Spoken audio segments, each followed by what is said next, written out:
good evening, and good day. Good morning from those of you on the West Coast. Yes, it's a microphone. She had a nice little, knot in the front, and then this thing slipped off her head, so now she got a do rag. Because there's only way I can get it on one handle. Talking about your hair accessories, your do rag. What you gonna say? What you gonna say? Hmm? That's what you can say. Want your headphones? No, don't beat the microphone. People wear headphones too. Yeah, let's get you some headphones.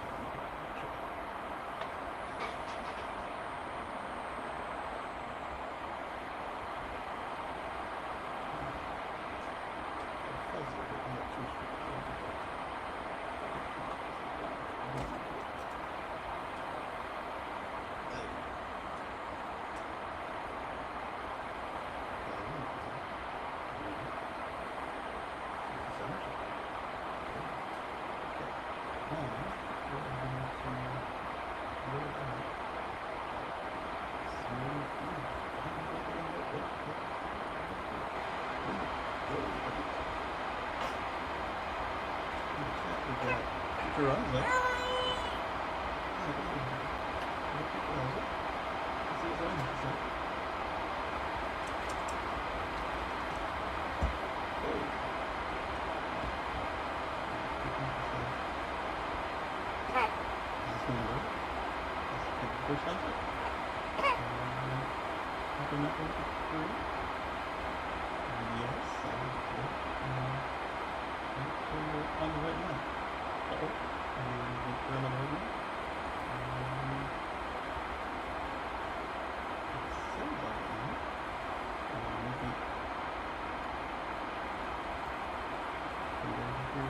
Just the background. Oh no!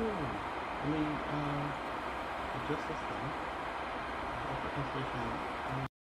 Then and then auto volume on or off. On. And then I need to come over here and make sure that the video track has got the right stuff. Then I gave you a promo link if you'd like to come on. I would like to hear all about your trip. Let's go to here. I didn't send it recently. It's the same one. It's promo link. Let's go over to Studio. Then Content. Live. Edit. And put this in the right list. It is a live stream. Done. No AI. Save. Okay, the chat is set up correctly. And now we just need to go to the control center. So let's go back of page. And there. All right. It may echo, it may not. We'll see how it does. And then what I'll do is I'll DM a copy of this as well. Let's see. All right, I'm going to unmute everybody who's sensitive to echoes.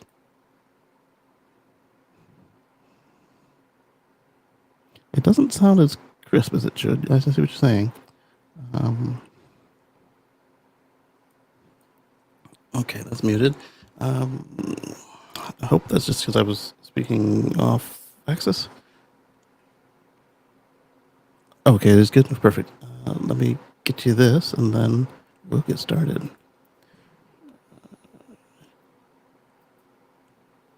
Yeah, copy that permanent one.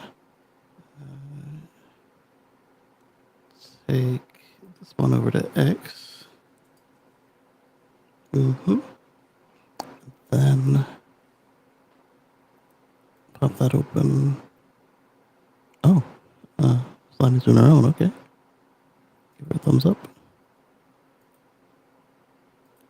And come back. Oh, they have a direct chat now, beta.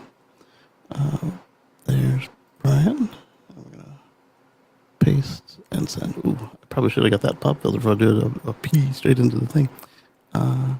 X is over capacity. Wait a few minutes and try again. Fine, then I'll email it.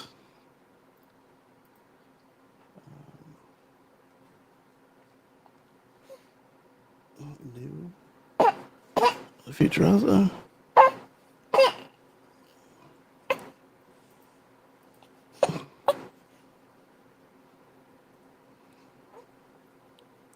There, and we will hit send. It said I didn't put a subject line. I guess I probably could have put a subject line.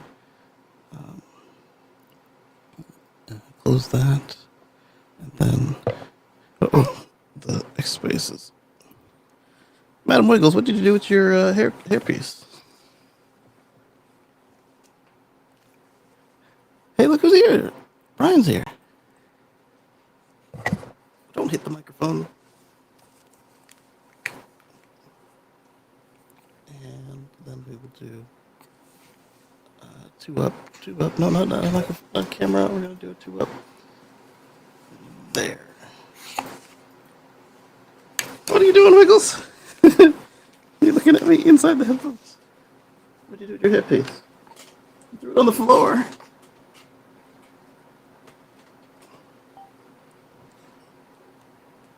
Threw it on the floor? Why would you do that? Brian's getting his camera ready. So we'll restore your hairpiece. Come on. Sure.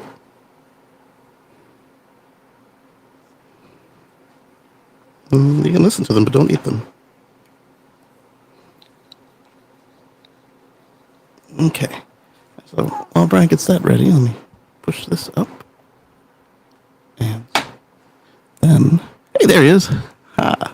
And then we'll get started. Oh, he's on mute. And physical mute button. Those work. I like those. I don't trust the internet. Exactly. I've heard some stories. Well, Mark Zuckerberg puts a piece of tape over his laptop webcam. Exactly. And the shoe-in for if we had the alternate reality, she always used a wired headset, so that tells us a little something too. But you know the holographic doctor on Star Trek? Yeah. Robert Picardo? Yeah. The actor tells a story about how he was on the show and then they were going to make a movie and he said, hey, am I in the movie? They're like, no. They're going to do different, some people, but no, you're not in it.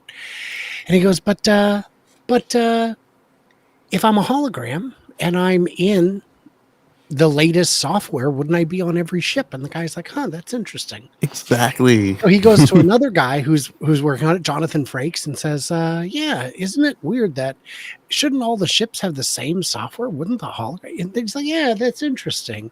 Then he talks to the director and he's like, yeah, wouldn't that be, wouldn't that? I said, oh, that's interesting. And a couple months later, he gets a call from his agent and they said, they want you to be the hologram on all the ships. And he goes, oh, that's interesting. I love it. Hermit crab. You can't escape him. Right? They did. How are you? I'm well. How are you? Tired, man. The adjustment back has been brutal. I can imagine. It's 12 hours and 45 minutes off my usual time zone. So the first night I was like, I can stay up until bedtime. And I did. Didn't help. I woke up at 3 a.m. And then I was at noon. I was like, I'm going to take just a quick 9-hour nap. Okay. Ruined. I'm ruined. I love it. Oh man. I did. I've been coding this script for work all week and, similar situation. I've been, up until like 3 and 4 in the morning, and then, all right, well, take this minimum 5 hours. I can make this happen, and then even today, it's just I woke up late, so that's what happened. It is what happens. If you're in the comments, say hello. We would love to hear from you. I can guess a person or two who's likely to be here. Indeed. Yeah. And shout out to all of them. I had some fun on X today. I made the mistake of responding. Someone said, oh boy, this one death that happened very publicly didn't result in riots around the country like a different death. And I said, wow, were they both Oh. like police cover-ups and stuff? And they're like, what? Yeah. No. And then the racists showed up. Uh-oh. So I Oh, blocked, man. I don't know, 30, 40 people because I don't have time for that. Right. And yeah, I'm probably going to be done on X for the day because there's a limit to how much brain rot I can tolerate. So I understand, yeah. yeah, and it was past it. Wow, I wasn't even aware of any recent deaths. Their deaths happen. Oh, they It's do. a They do. human condition. Yes. I should have said spoiler alert. I feel bad. Spoiler alert. But you're right, though. The reactions to some over others is different. Well, it is Depending different. I don't know who we're talking about still. So And that's the thing is the situation is different. Well, the recent one was a victim of a random crime on public transit, and they're like, well, why isn't this as outrageous as the last one? As something that was literally the police? And I'm like, because the other one was literally the police. I'm guessing. I'm guessing. It's a good guess. Because in both cases, everyone wants the perpetrator to be held accountable, and in the second one, the perpetrator It never happens. Well, it almost in never. The second one, it was a single assailant Mm-hmm. who was captured, and I assume will be held accountable. We would hope. We would hope. Well, and if not, I hope there's outrage. But Right. yeah, so that was. We'll see. Oof. Yes, I'll see. I'm not laughing at the death. I'm laughing at the absurdity. No. That this is a question at all. Well, I'm laughing at your co-host. Yes, she is. That's the other reason. She's doing good work. She is. She's listening to the headset via the wire. That's kids model. They do. But I gave her an actual headset, and she could have used that. Mm-hmm. Let me try one more time. You want to say hi to Brian? Let me turn this around so she doesn't tangle herself. Look, it's Brian. Hi. Hello there. I am a friend of your dad. Yeah. This is Magato. All right, Magato, don't eat the cable. Oh, where are you going? You can't walk yet. All this crawling. So tell us about your trip, other than the distance and the time on the jet lag. Well, I'll tell you that too. So to get there's 36 hours. If you would like to buy a ticket that costs twice as much, you can get there not in 36 but 30 hours. There's no good way to get there from here. Oh, wow. Because it is not a hub, and where I live is not a hub. So it's 3 flights. It's you leave on Saturday, you arrive on Monday night, and that's great. So let's see what else. So I went for the car show, the big NADA car show, the NADA car show. What are they doing out there? Well, they're in every market. Oh, okay. They're in every market, yeah. Oh, I guess it makes sense because they're the manufacturer is North American, not necessarily the customer. Yes, and it's and so I'd looked at pictures of the convention center online, and I thought that's a tent, a small tent. Well, I get Was it a big tent? It's actually a building and a series of small tents.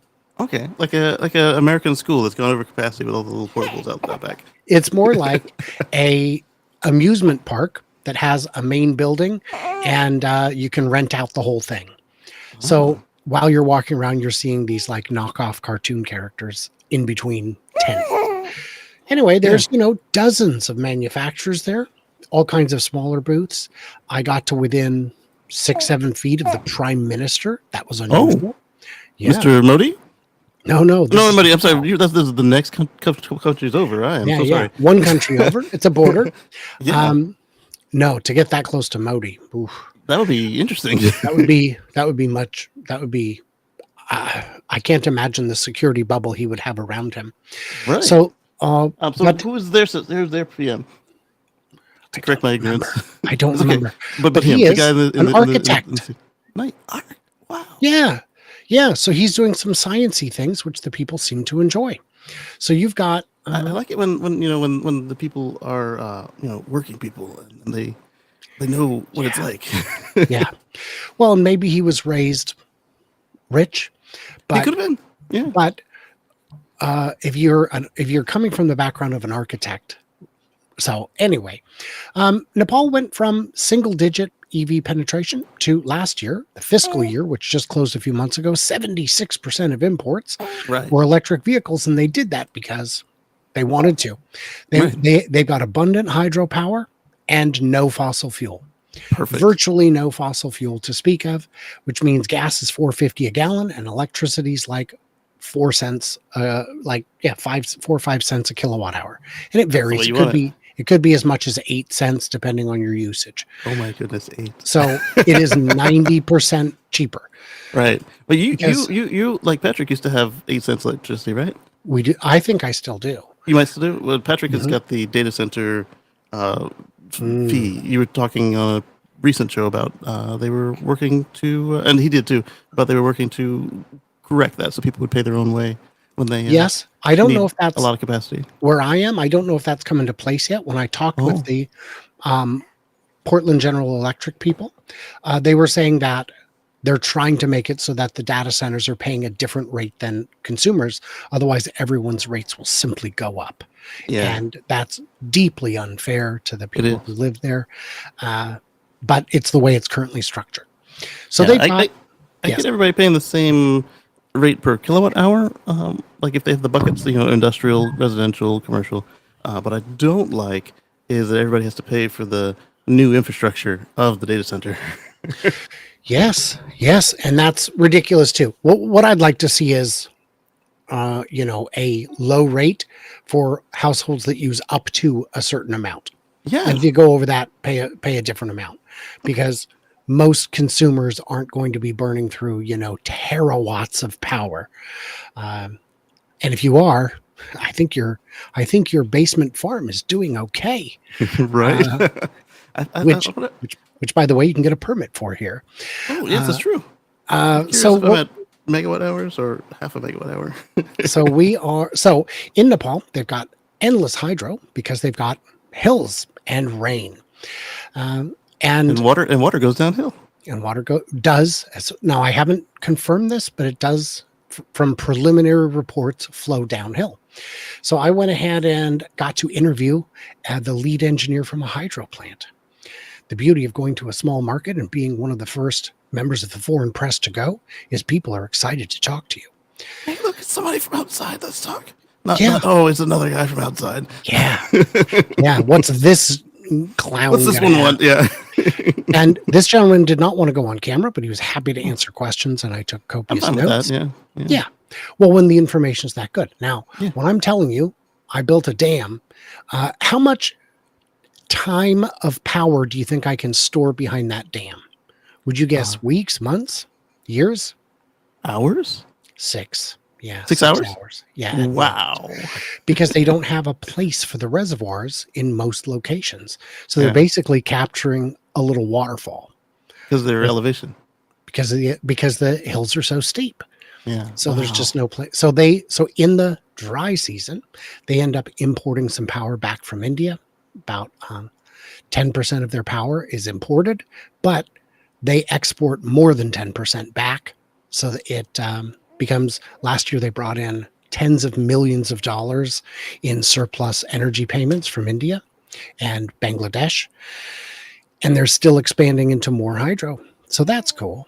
That is cool. But to finish up what's at the show, all kinds of manufacturers, many of them you've heard of, BYD, XPeng, Xiaopeng, whatever.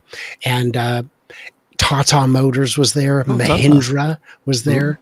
Yeah. Yeah. And a bunch of brands you may not have heard of, Leap Motors, I've heard of Leap Motors. Yeah. Seawell. I haven't heard of Seawell? Seawell. Yeah. Not Seawell. You have? No. No, not Seawell. They're, Leap I have. yeah, Seawell. I'm looking to see how many viewers are here. I think I can say is the one brand that the local influencer I was talking with was like, I can't say it on camera, but they're not good. Oh. They're not good. Oh, man. As- Anders says hello from 2 platforms in Stockholm, Sweden. Hello, Anders. Good to see you. Yeah. So yeah, if anyone has any questions about Nepal, please ask. So what the country did is said, instead of charging the typical import customs fee, the tariff on internal combustion, we're going to charge a lower tariff on electric cars. So the tariff on gas like that. is of course 300%. Woo. You thought India was strong. Right. And the tariff on electric cars is anywhere from 10% to 45%. That's And much more reasonable. it is more reasonable. And in order to qualify for the lowest fee, all you need to do is be below a certain price, a reasonable price, and below a certain power, not battery capacity, but motor Like output. Yes, Like a moped versus a motorcycle. yes, it's 100 kilowatts. So Kind of lower than you'd expect. it is pretty lean in terms of how much oomph it's got, but the national speed limit is something like 40 or 45. Because even when you're out on the highway, it's not a highway like you and I might expect. You and I would still call it not even like a state highway. It's real windy and narrow. And then you've got the precipice, the chicanes. Oh, I've got videos of that. Even in the parts of the roads that have been rebuilt and modernized, they look like they would be so much fun if they weren't jammed to the gills with traffic. But they are. They are. The lines on the roads, of course, are suggestions. I think they're decorative. Oh no. Yeah, because if cars are going a little slower than your taste, just go into oncoming traffic, even if there's oncoming traffic. Oh. Yeah, they'll move. And then when they don't, you end up honking at each other and looking at each other, shrugging like, I can't believe this happened to either of us. Especially the guy on the wrong side of the road. Well, I mean, you do it too. It's like, yes, I do. We both do it. So it was a fascinating trip. They were very helpful and accommodating. When I went to Leap Motors, not only did they give me a scarf and a water bottle, but they also gave me what I can only describe as the world's largest portable umbrella, which is great. I left it there with my friend because what am I going to do with this on a plane? But it was, it was the rainy season, Right. monsoon.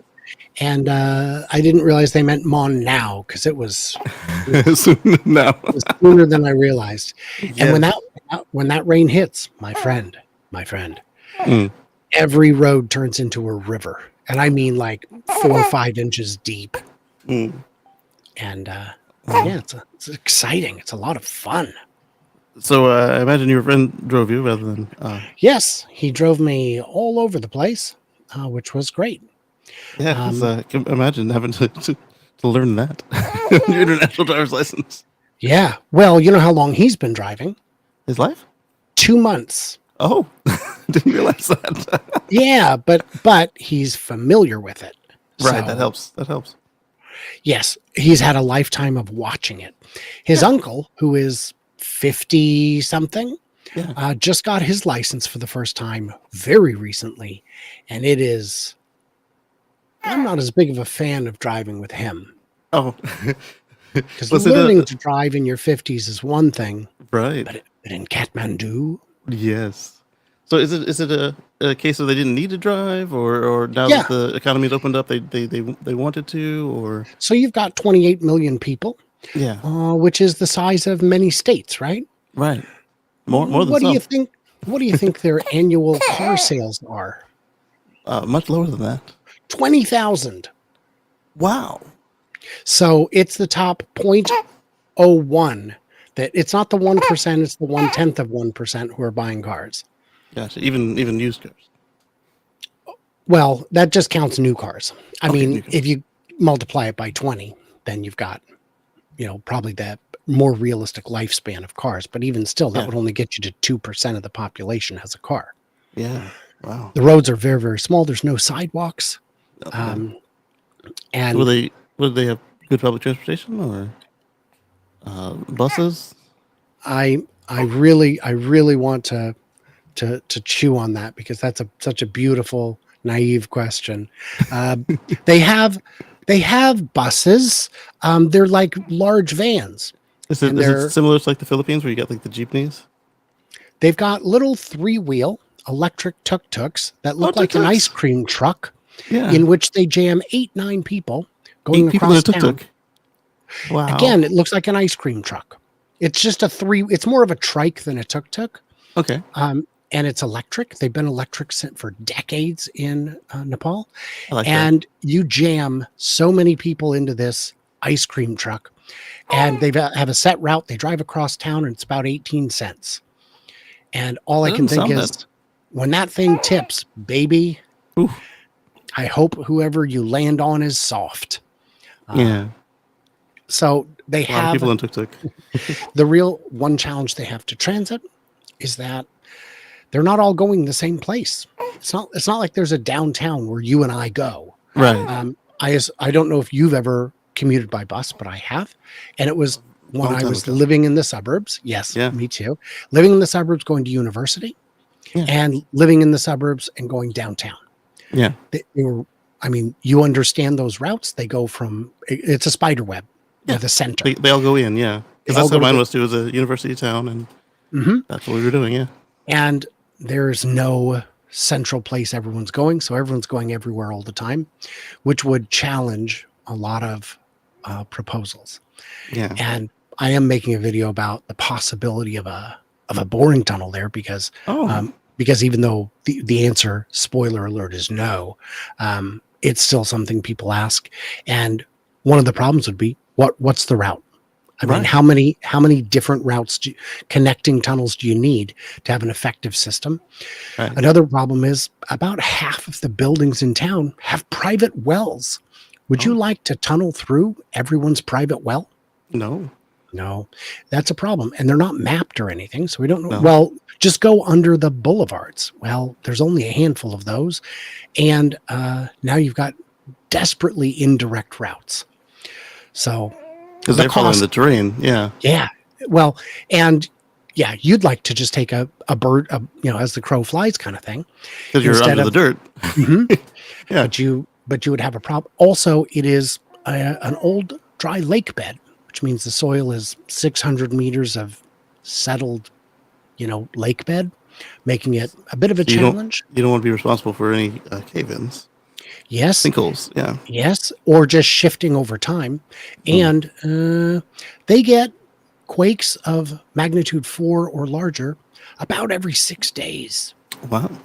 Because where the ring of fire is? Well, this is the Right there. other end of it. This Yeah. is where the rings of fire collide. So it's the other side.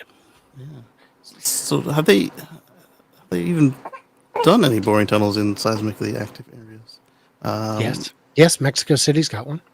A boring tunnel? Well, not Or a just boring tunnels? tunnel, but Yeah. tunnels. They've got subways in Mexico City. They've got subway in Los Angeles. Yeah, they've done Do they tunnels. do well, or do they have to Tokyo. do... Tokyo's got them, yeah, that's true. Yeah. So do they do well on their own, or do you have to do extra to make them I don't know seismically on that. safe? I just know that every complicating factor you add increases the price. And And they're all there?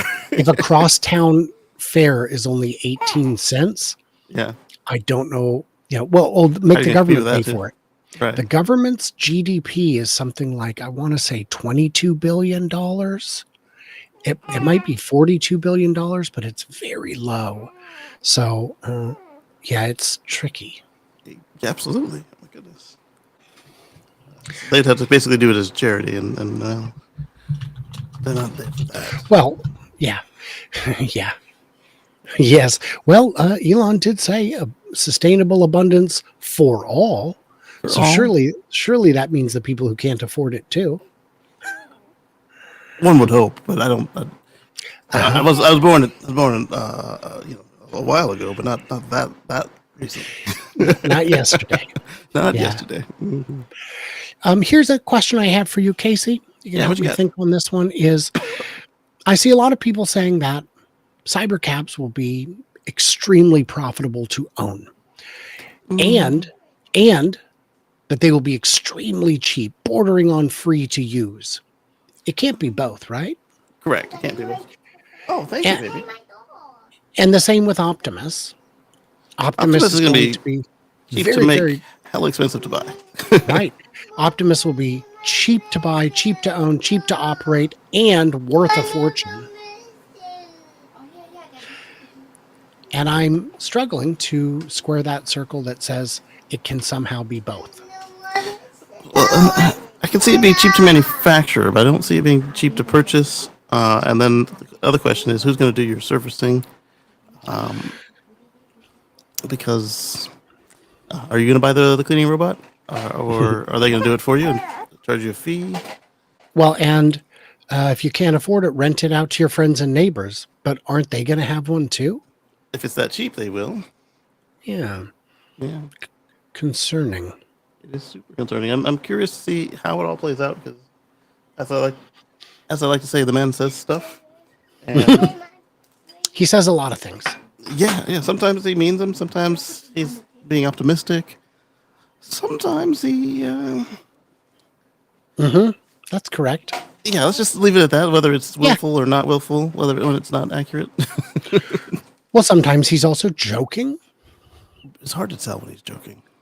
Well, because most of his Because it- quotes are in text. Well, that and he doesn't know what a joke is. So He doesn't know what a joke is. That is very true. When people who know me say that Elon's one of the funniest people they've ever seen, I feel insulted. Like because you're more funny, I'm way and, more and, funny. and, and you can tell when you're telling a joke. I have Most of the time. experience writing jokes. So what's on the docket? There wasn't a lot because like I said, I got out late and I was doing the work stuff, which was Well, let's talk about the compensation plan. let's do it. I Tell me about it, and then I'll comment on Sure. it. 'Cause I saw it was complicated, and I saw it was like an astronomical amount of money, like more than they have ever seen. Like last time it was like last time it was they knew it could get expensive, but they didn't necessarily think it was going to go that way. But if it did, all right, great, we're going to be rich. This time I hear that it's super high without seeing the returns first. Is the impression I get? No. So last time it was 10x and you get 10% of it. And this time it's 8x and you get 12% of it. So I mean Okay. that's not crazy. So Not there's crazy, but like it seems more front loaded the way that people are talking about it. well, I'll let you decide. So Okay. there are market cap milestones. The first one kicks in at double today's market cap, almost double. So at that point, he could be eligible for the first tranche, 12.33 or no, 8.33% of it, $83 billion. But that would be if he hits one of the other milestones as well. Oh, okay. So Now- not just the stock, you have to do something else. Okay. No, just like last time, it's two things. You have to hit the market cap and the operational milestones. And the operational milestones are things like EBITDA ranging from, I think, 40 billion, which would be, I think, 2 or 3x what it is today, Okay. all the way up to 400 billion. So if he were to hit that final EBITDA target, that means the company would be making over $1 billion a day in profit. Oh, okay. So you'll have earned it. He will, I believe, have earned it. Yeah. Some of the other operational milestones are sell your 20 millionth car in total. Okay. I mean, that's doesn't feel very aspirational to me. I was about to say, yeah, that sounds like it's on the way. That one's on the way. That one's going to happen. It's just a matter of time. That's the only one, as far as I'm concerned, that's guaranteed. So if they do that, which is going to be, maybe 5-6 years out, and during If they that just keep time, steady. Yeah. the market cap doubles, then he gets the first payment. Okay. Yeah. Another operational milestone, 10 million cars with active FSD, either subscription or purchased. Okay. That, Now, I'm gonna that tell one's you, a little steeper because the that take one's rate steep. Yeah. You're not going to get to 50% take rate without some shenanigans. But if those shenanigans Those- look, we're going to drop the price of FSD to $2,000 and just bundle it. I'm at peace with that. Yeah. I personally. So I believe Because then that it'd be in like, order hey, to- I'm gonna get me one of them self-driving family cars versus, oh, I'm gonna get a cyber cab, which Yeah. doesn't seem as likely. I believe that if you need 10 million of them to be running FSD, you need to sell well in excess of 20 million. That's my belief. At this point, yeah, because they're what under 10% take rate at this point, right? I believe they are now over 10%. Oh, okay. And I just saw a great article that said, yeah, well, S and X are at over 50%. Yeah, right? you're You looking made at a it car that's already no, super you expensive. mandatory. It's bundled in. Oh, We that now, yeah, that too. 100% because Yeah. you counted a partial month there. Um, Another operational milestone is 1 million robo-taxis deployed. Okay, I mean, I'd like the number to be higher, but if you're yeah, at 1 million, that means the next year you're going to be at 2. exactly. So I'm not worried that that number's too low. I think they could have set it at 2 and it would be almost the same as setting it at 1. Right. Another operational milestone is selling 1 million bots. Okay, that's gonna be harder than selling 1 million cars Well, they both or have to work. deploying 1 million cars. They both have to work. Yeah. And I would agree with you that making the robot work as 1 million clients expect is very challenging. Yes. So my question to you is, other than Unless they were all industrial robots. right, do you believe that if Elon doubles your money, Mm-hmm. should he get that first tranche? Yeah. Yeah. Okay, that's the only gimme. Is 10 million, 20 million cars and doubling the market cap. Yeah. If he's doubled the market cap and he doubles and if he doubles my money, then he could double his money. Not that big a deal. Well, that's not doubling his money. That's just the first tranche. Oh. Okay. So it's only to get part of the money. Okay. Right. So there's 12 steps. Ah. And each one Step unlocks. program. Well, the first step is admitting you have a problem. Right. 12-step problem. Oh my gosh. I'm going to have to make a note of that. I wonder if they did that on purpose. Or I don't know. Oh, so yeah, that's now. I'm going to be making a video tomorrow, which will probably come out on Tuesday, covering the thesis "Vote No," and I've been researching all morning to try and find compelling reasons to vote no, and there you could argue that some of these things should have been more aggressive. Yeah. 20 million cars, that's not very aggressive At all. at all. Well, Yeah. during one of his episodes, it could be. But thankfully, he's mercurial, so he shouldn't always be in one of his episodes. If it's weird that he didn't put anything in there about immigrants in the UK. I was just sure that that was critical to his mission. But no, it's when he I believe that if he wants to hit those market cap milestones, he'll need to stop saying things like Conor McGregor should be the Prime Minister of Ireland, because that's a bad idea. And people in Ireland, people in all countries don't appreciate foreign billionaires meddling in their elections. It's and Elon knows that, which is why he's never said one word about Chinese politics. Right. We know he has the capacity. He has the capacity to close that flappy hole on his head, chooses not to in many markets. And almost all of the ones where you would think that he shouldn't say anything. And then the ones where he knows better, he does know better. So, yeah. So, I think that other milestones, I think 1 million bots. I mean, if you're saying 1 million, why not say 2? If you're saying 1 million robo-taxis, why not say 2? But to me, the real big issue is if it's not about money, why are you asking for $1 trillion? Right. And of course, the argument would be, well, he wants control back. He doesn't want to be in a position where he could be ousted from his own company. And I say, why would you be ousted from your own company? What are you planning? That you need that kind of insulation. And further, he's done it what, 3 times now or twice? That he's gone on vacation or got ill and then come back and not been in control of the company. I like how you call it vacation, right? Where he's taken his eye off the ball, and things ended up going not the way he liked. But if that's what's going to happen, then the board should be able to remove him.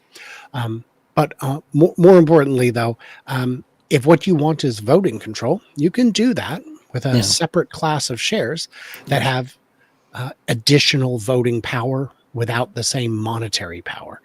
And so I would argue that I can see I'm concerned that a $1 trillion pay package will land us back in any court because that's kind of a lot of money. Kind of. And of course, then once the shares are Didn't unlocked, didn't didn't there's Apple a just long become? vesting period. Yeah, that's true. Didn't Apple just become a trillion company very recently? That's funny now that you mention it, that very few $1 trillion companies have ever existed. And that's how much we want to pay you on this One guy. one guy on one of 3 contracts. Worth noting, the shareholders are the ones paying because we're Yeah. paying through dilution. The company isn't cutting a check. In fact, when he exercises the purchase of each of those, he has to purchase the shares at a predetermined price. Yeah. That results in Tesla getting fresh inbound cash flow. Yeah. So that doesn't hurt the company. If anything, it would help it. If anyone is going to be hurt, it's the shareholders. And the shareholders are the only ones who get to vote. True. So the people who are really, really outraged about this, I mean, buy some shares. It's not too late. Then That's you'll true. get a vote. Yeah, you got to do them before the cutoff, though. Yes. And the problem is if you buy all those shares and then cast that vote, and then what's going to happen is the next day it's going to pass and those shares are going to go up. Well, no, I think they'll go up. Oh yeah. And then it's like, ooh, do I hold? Wait, what am I doing? I hate this company. Right. No, you're inside the system now. We got you now. I told you not to drink from the chalice. It makes sense. This will be interesting to watch because, like you said, there are some people who have that mindset, and it'll be. I mean, I like to see them succeed because they do That have good would be products, nice. and services, and most of the people there mean very well. So Yes. Conspicuously absent from the comp plan, energy and semi. both of those really should be there because Should they, or are they already on autopilot? Energy appears to me to be on autopilot. I can see energy being autopilot, but the semi Is not the a semi solution. sufficiently critical to the company's value to warrant being in the plan? Is it important to the company's mission? That's not what shareholders vote on. They vote on the dollars and the things that directly impact the dollars. That's The true. company is now primarily mostly institutionally held. For a long Yeah. time, it was mostly retail, which was unusual. And even though we've seen very little change in the fundamentals over the last year or two, the value has creeped up. And the reason it's crept up, is that because institutionals are finally getting to an appropriate level of exposure, Mhm. and retail ain't selling. So it's harder for them to get in. Mhm. Yeah, it's institutional can be very money driven. As would be expected. Right. Well, their Yeah. job, whatever fund or agency they're with, rates them on the financial performance. So yeah, I guess it makes sense. Yeah. So if semi does well, and you've got to replace the entire fleet. So on the passenger car side, happens roughly every 20 years for the fleet, right? Hmm. What's it for the industrial side there? I know I'd looked it up at one point, but I want to say it's more like 10 because even though they're rated to like 1.5 million miles, Yeah. it happens quicker because they're on the road long distances more often. It could be 20. The total market in the US for Class 8 trucks is about 200 to 250,000, depending on the Okay. year. So we're only talking for the entire US, 20 million over a decade. 20 million Not vehicles. or 2 million over a decade. Yeah. So Million it's times 200,000 to 300,000. Not all that's profit. no, we don't know what the profit is. Well, we don't know the price. We don't Right. know. Well, I'm just saying, like currently they sell from what 100 to 400, depending on what options and equipment you need. Do for they? for the industry? Do they? If you go for a brand new one, you check a lot of bells and whistles. Yeah. Well, do you mean a Tesla one or somebody else's? Oh no, not this one. Oh yeah. Because I what the haven't market's seen. doing now. Yeah. Oh yeah. No, 150 to 250, 350. Sure, you can do that. Yeah, Sleeper and cab. Yeah. Pick your price, baby. You can go as high as you want. Exactly. Don't, because you're never going to get that money back if all you're doing is building yourself a little lovely, lovely cottage. But If you just wanted to drive around and then see the country and live on the road, I mean, I guess. But well, if that's the case, you're still not going to make your money back. you know, I can make your money back. And what are you gonna do when that thing's in the shop, or when somebody sideswipes you? I'm going to Oof. sleep in the shop. I'm sure If- the if owner will shop love is- that. Right? I once did a video on an old channel I had about the economics of RVs, where with math, I was able to conclude that it's not cost effective to buy an RV, and it's not cost effective to rent an RV. Not even to And rent it. not even to rent it, because even if because you can only go typically 100 to 200 miles a day before the per mile fee kicks in. Mm-hmm. But even if the rental was free, the extra cost of gas alone is so high that it would be cheaper to rent a Cadillac and stay in hotels than to drive an RV. Wow, And then you get free breakfast and clean sheets and a shower. that's true. Yeah, but I want a kitchen. Okay. And a lot of places you go, you can't You can just get a kitchen. pull over and sleep. That's right. That's right. And you can get a kitchen in an extended stay. You don't have to stay in an extended stay for an extended time. That's true. I've stayed in a place like that recently, and it was just lovely. Oh yes. Yeah. In Nepal, the room that I had was, I want to say, $14. Nice. Yeah, and it was air conditioned and pretty nice. I had my editor help me find it Yeah. because it was, I said, if you're going to find me the place, go in and check the speed of the Wi-Fi. Yes. And he did. Oh, nice. That was beneficial. It helps. It was So I'm still the curious- off season. Oh, that helps. That helps too as well. Yeah. I'm curious how that equation would change in my case. Remember with the project we have on the back burner Yeah. there, if the Yeah. fuel was free, I mean it already is with the current vehicle, but that Cybertruck promotion has me wondering if I should do the stretch again. because if the Cybertruck has free supercharging, Exactly. oh my gosh. So then all you need to consider is you do have to count your depreciation per mile, because that's Yeah. real. It is. But then all you have to do is count that and the trailer, really. Right. Right. So your math will be very different. Yes. Because no fuel cost. Yeah. And you'll probably only be stopping to charge every 18, 19 minutes. This is true. Because if for those who don't know at home, it would be a Cybertruck hauling a big square wind scoop. Yes. Yeah. Yeah. Oh, that would be interesting. There's a development I can talk after this. That I can tell you. So you know how to run a spreadsheet on that. So you can, crunch it.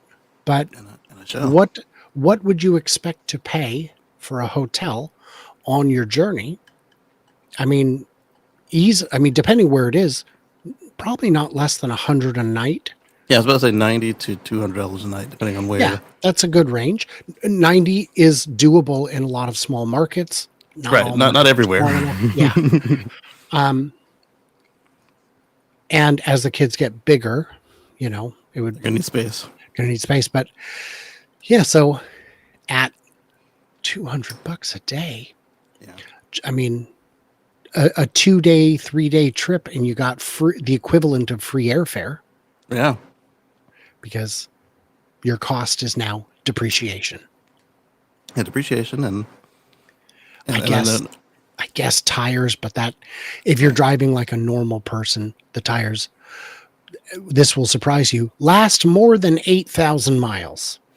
right. On my S, the least that they ever lasted was 20,000 miles, and that was before I turned off the auto level. I mean, which is nice to save on fuel because the kilowatt hours were tiny, but the Michelin Primacy MXV whatevers were on that thing. Ooh. Really? Even if you don't buy them from Tesla, they were pricey. Drake in Ocala had a Plaid, and Yeah. he would drive it like an absolute lunatic. And he was replacing his tires. How often would you guess? I guess he would be the 8,000 guy. No, Oh, about every 6 weeks. wow. Yeah. Wow.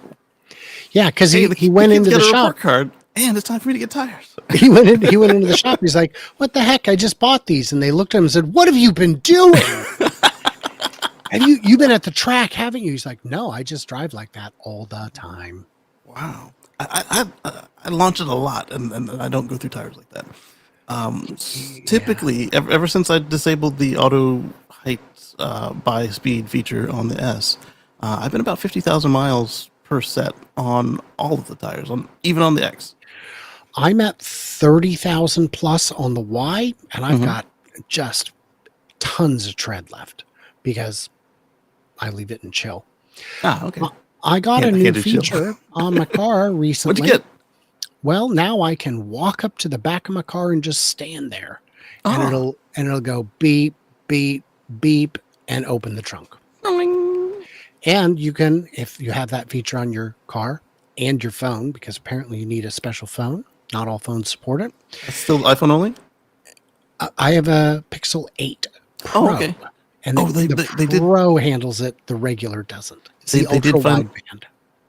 the UWB. So they finally did. I saw a notice that they had for Grok and for Robotaxi. They had picked up some of the native Android features. So I guess that means that Tesla themselves has already been using it because they weren't on that list. And you can disable it at home. There's a toggle that says, Oh, don't nice. do this, don't do this at home. Because you can imagine this is the beauty of your engineers, not just being inside your company, but Yeah. using the product, living, breathing the product, is the engineers enabled it. They brought it home and they're like, this thing keeps opening when I'm like checking the mail. Yeah, I'm checking the mail and it opens up, or if you I'm want to talking boost to it up, my neighbor and it keeps, would you opening stop and that? closing. Yeah, or if you've got the car can fit in the garage and you're like, hey, I went to get something from the garage freezer, or I was moving some lumber for this home project and it smacked the lumber. Yeah. It's just nice that I've never had a car before that gets a little bit better all the Right, time. right.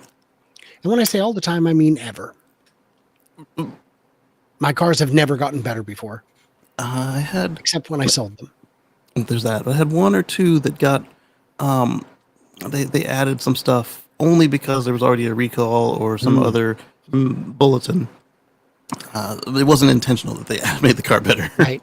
I took my Nissan Quest in to get it Mhm. looked at because it, at 40,000 miles, had Mhm. two broken motor mounts.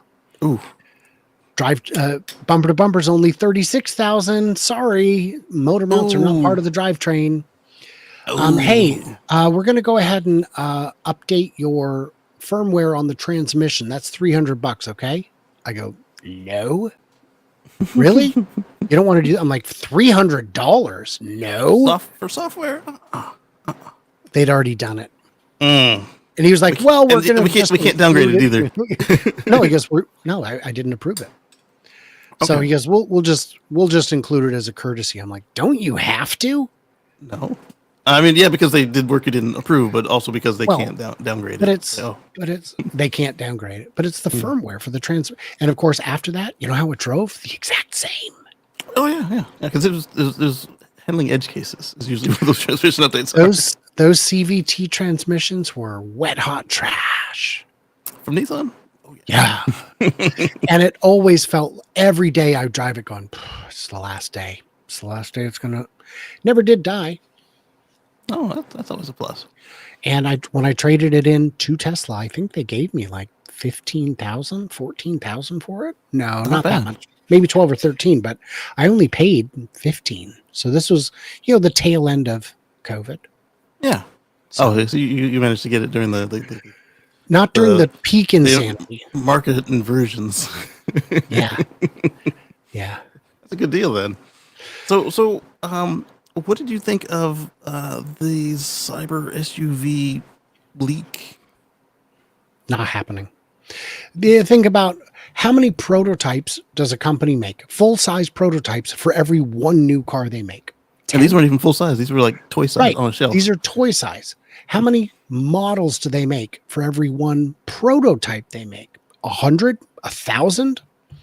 And then how many sketches do they make for every Yeah. model they make? Yeah. For So a normal this company, is yeah. What's weird is this one. Go ahead. nah. Because we've seen. I mean, look at the early drawings that Franz had of the Cybertruck.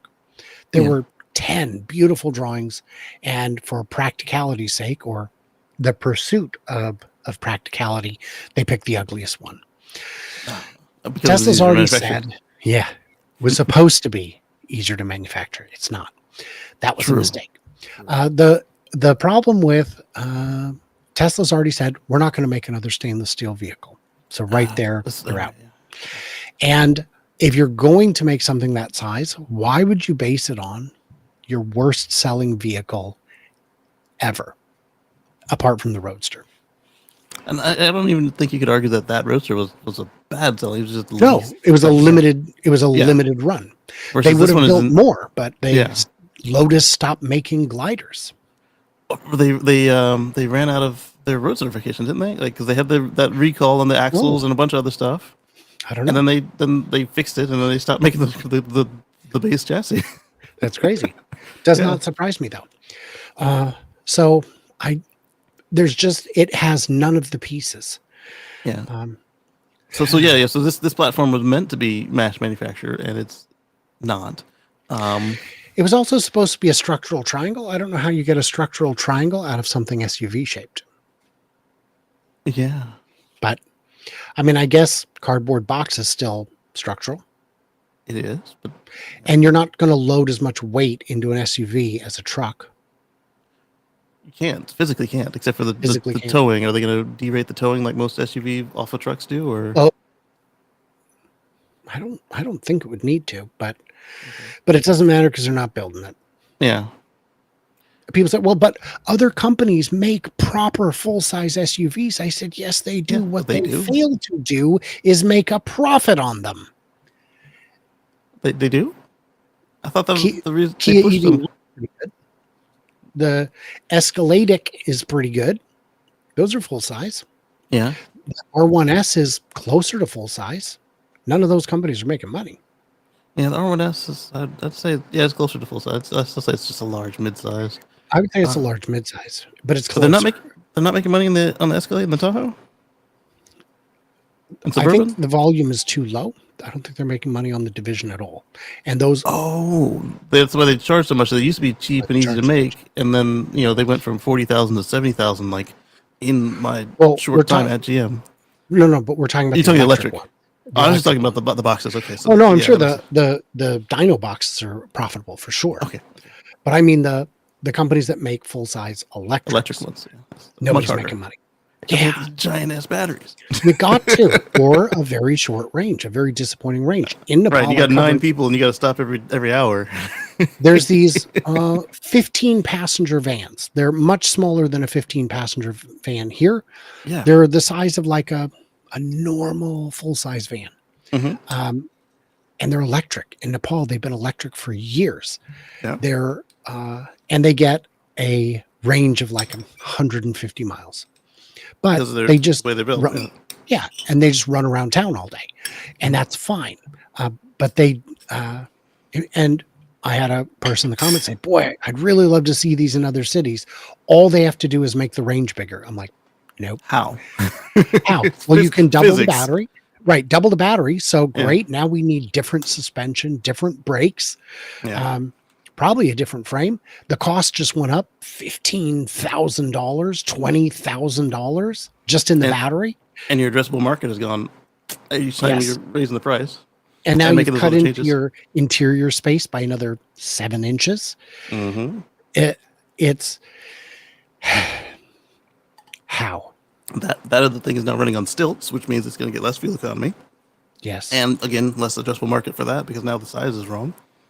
One of the obstacles in Nepal is you need a realistic minimum of 8 inches of ground clearance to navigate city streets, because the City roads are, streets. Wow. yes, well, the pavement is really more of a Swiss cheese that connects the potholes. Um, and even at 175 millimeters, you're going to be dodging and scraping all day. It's going to be 180 is a good minimum, but really you want 200 millimeters of clearance to not scrape all day, to not just drag your battery all day. Yeah. And as you know, that means Model S ain't coming. Model 3 probably ain't coming. Model Y, Yeah. all you do is just change the suspension. So you get the I guess you have to make a first party off-road suspension. The gentleman I met who has one, who bought it third party, through a parallel channel, Yeah. paid the full import tariff, paid $145,000 for his Model Y, Ooh. changed the suspension because, I would. Yeah. well, you have to. You just have to. And then he popped a tire and had to order it from the U.S. It's not a size they have there. It's not a size. I was like, you couldn't get it from China. He's like, my distributor said we had to get it from the U.S. Why not China? I don't know. I think the brand didn't match. I'm not sure. Oh, at that point, I would order whatever the small set of rims that China has, and their tires. He didn't. He's still on 20s, I think. Ooh. Yeah. I don't even have 20s on mine. Yeah. Wait, no, I do. Yeah. I do have exactly 20s on mine because I had 19s on the S and I have 20s on the X because the 22s dropped my towing capacity. Oh, and raised the price of replacement. I've got the smallest wheel configuration available on both cars. There you go. The 18 on the 3, the 19 on the Y. Yeah. If I manage to be able to do the stretch on the truck, what I'm going to do is I'm going to get it with whatever it comes with, and then I'm going to switch it to the core. Oh. I mean, the core's the ugly look has grown on me, and also you can take the cover off, or you can make a new cover. And we do have home manufacturing now. I don't know if that will fit in my build volume. I don't want to do it in 2 pieces. What you should do is get those Canadian tires I've seen on South Park. You can print those at home. I'm not familiar with that. Oh, they're square. Oh, because it's South Park. That's how they drive. Nice. Oh man. So I pulled up the number because I was curious how much of a megawatt hour I am at for August of 14. I'm gonna guess you're under 212 kilowatts per month. No. So for August of 24, I used 1.061 kilowatt hours. And for 25, I used 1.624 kilowatt hours. And then I generated in 24, 0.782 kilowatt hour. Megawatt hours. Megawatt hours. Yeah, megawatt hours. Okay, so start over because you were very. Yeah, I did. Switch 1 them. megawatt per what? Well, no, 1,000 is a mega. No, 1,000 is just 1,000. Yeah. Okay, well, so it is a mega.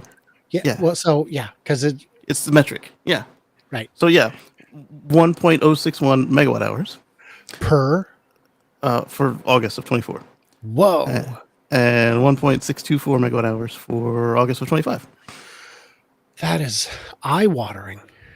Well, it's not as bad because I But you generated how much? I generated 0.782 megawatt hours in 24 and 0.775 megawatt hours in 25 that they know of.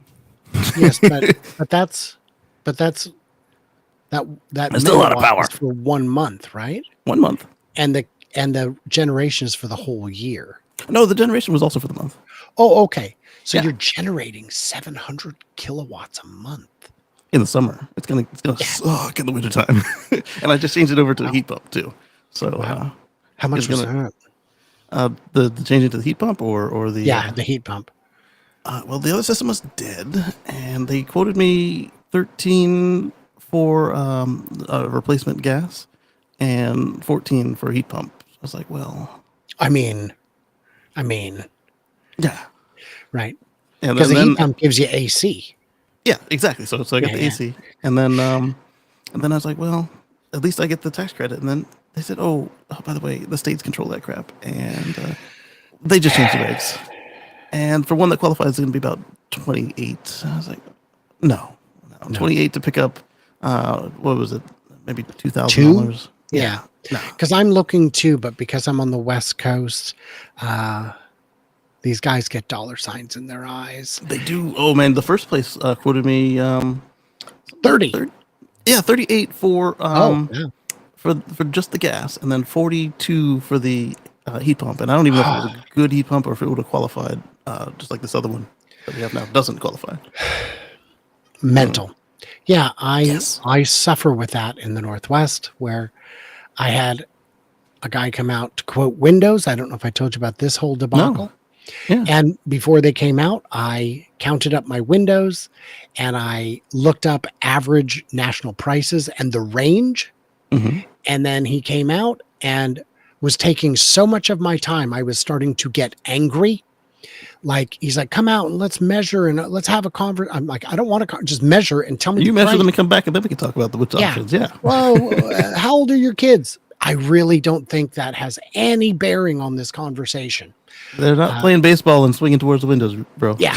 So when he finished, he quoted me for all the windows except the basement, and what? also not the windows around the sunroom on the front, which would be like the equivalent of French door looking windows, Okay. which is, and not the doors of the house, which are also windows. 3 very large omissions, $77,000. I said, well, I appreciate your time. He's like, well, is it about the payments? I'm like, you should go. You should go. He's like, well, not even payments. no, we'll look at payments. We'll look at, no. He first wanted to show me only payments on like a 10-year mortgage. I'm like, I'm not mortgaging my house For windows. so you can go to Tahiti. Yeah. And he's like, well, obviously you had a number in mind. I said, I looked at the national range. I looked at the highest end for our state, and I thought you would be within 25% of it, and you're not. And he's like, well, what should it have been? He's like, well, what should it have been? I'm like, you should go. And he goes, well, I tell you what, my boss, I'm going to call my boss because maybe we can sharpen our pencils a bit. I know he would love to have a house that looks like this in the portfolio that we show to people. Did he even ask if you could be? And I was like, well, okay, so first of all, that's the opening scene of Tin Men. So that's obviously like a scam that's now 70 years old. Yeah. And second of all, you didn't show me any pictures of other people's houses. So that's not a thing. Yeah, there's that. You are free to go. So what was the number on the high end that you were expecting? Like 48. Based on the number of windows, it was something like 45 to 48 was the high end. 45 to 48 for all the windows, not just All the the ones he windows, skipped. not just the ones he skipped.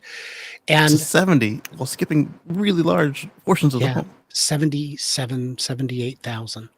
And I was like, do you know what I could do with that much money? Yeah. I could buy You can do it twice. Right. Well, and the reality is I could create a company, hire employees, do the whole job, shut it down, and give every employee a $10,000 bonus for less. Wow.